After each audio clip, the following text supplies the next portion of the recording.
I've been selling on Amazon for about a year now, and I've had my fair share of mistakes. Now there's been weeks where I've made hundreds of dollars, and there's been weeks that I actually owed Amazon money. Today, I want to tell you guys the biggest mistakes that I made in my first year, so if you're just getting started selling on Amazon, you can easily avoid them. Make sure that you stay until the very end and hear my last mistake, because that last mistake can save you hundreds of dollars and a potential lawsuit.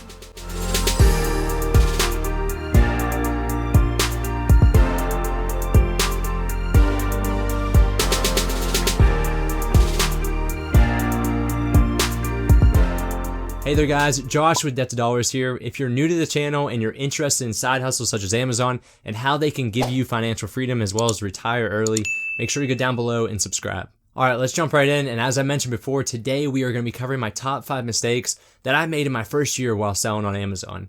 Now, I did only sell private label products, so that's what I'm going to tailor these mistakes towards. And I just want to let you guys know that selling on Amazon can be extremely profitable. And Amazon FBA, even some YouTubers say that it's still not profitable today. It still is, and if you follow my channel, you'll see the reasons on how you can make money with private label products.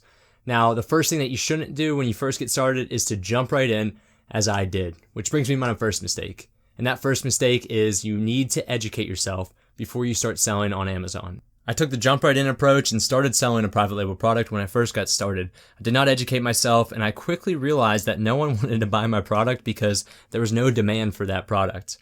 If I educated myself before selling, I would have realized that this product was not going to sell in the market, and I would have purchased another type of product. Additionally, my listing was complete garbage, and it only decreased my chances of selling those units. Now, I'm not too worried that you're going to repeat this mistake that I made, because you are here, and honestly, I didn't even start on YouTube. You are here and you're watching YouTube videos on how to educate yourself on selling on Amazon, and I assume that most of you guys are either just getting started or you're about to get started. So I applaud you guys are taking the right approach, and I'm not too worried that you're going to make the same mistake. Utilize the internal tools that you have on Amazon, such as Amazon Seller University. I'll make sure to put a link down in the description for you guys for that if you want to, it will take you right there. And then also continue using YouTube. YouTube University, as I call it, is a great way to educate yourself and learn the ins and outs of selling on Amazon before you have to take that jump and that leap of faith and get started. The second mistake is not doing your homework. And what I mean by that is not researching your products before purchasing and selling them on Amazon. There are plenty of tools out there like Jungle Scout that can help you estimate your monthly sales and your demand for products and markets before you even purchase that product. I did not take advantage of any of these, and I thought that what I liked and what I would purchase, others would too. Oh, was I wrong? For one of my early products, I actually went ahead and purchased 100 units because, I got real excited that, if I sell all 100 of these units, I can make X amount of $1,000. And guess what? Today, I've only sold 4 of those. So as you can tell, I lost a lot of money in that deal, and the reason why I had to actually scrap the majority of that inventory was because it was costing more money to keep it there on Amazon's warehouse month after month than it was just to scrap it and cut my losses. I recommend using these tools I talked about and validating a product that is going to sell before purchasing it. Make sure to research a product and validate it with logic rather than just emotion, such as I did early on in my selling career on Amazon.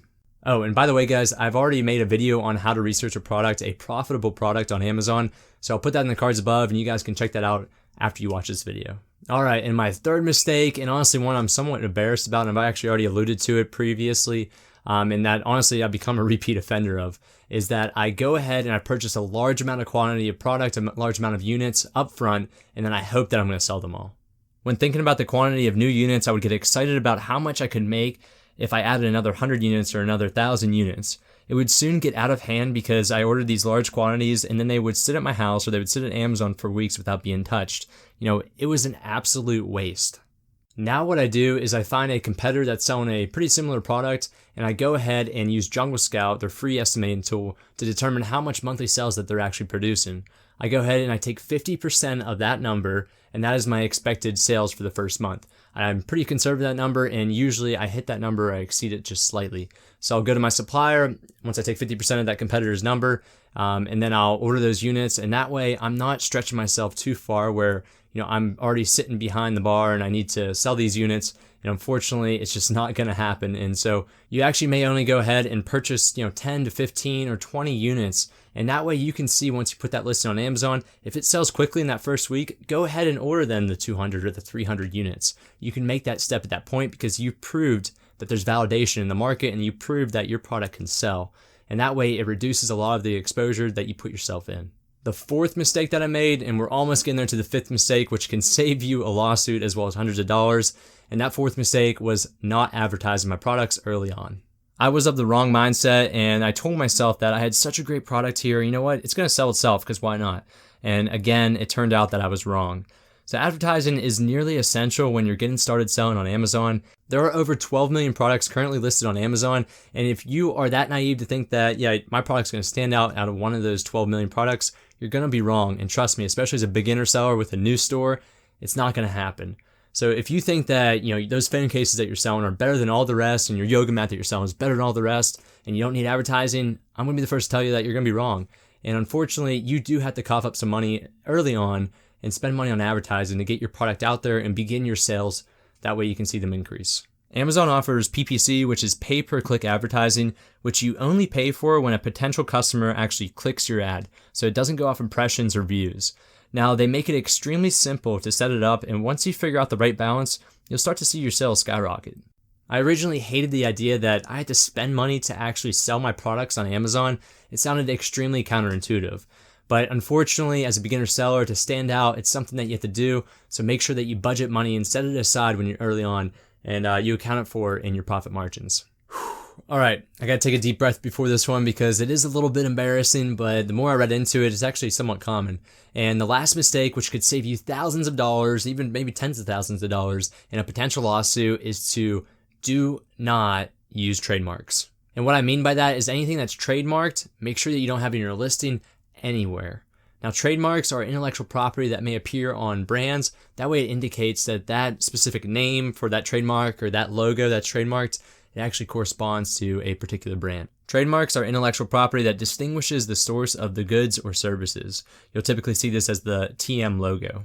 One of my earlier products that I started selling early on were these i12 TWS headphones, and they looked exactly like the Apple AirPods. I'm sure you've seen these actually in my listing video and some other videos because I still sell them to this day. However, I learned my lesson the hard way. And so what I did is early on, I thought I was very creative because I saw these look-alike AirPod headphones. However, they were, I could sell them for $29.99 and I could make over $20 in profit. So I love that idea. And I thought I was creative. And so I went ahead and I actually put the trademark, which I did not know at the time, which it sounds pretty dumb, but I put AirPods in my keywords.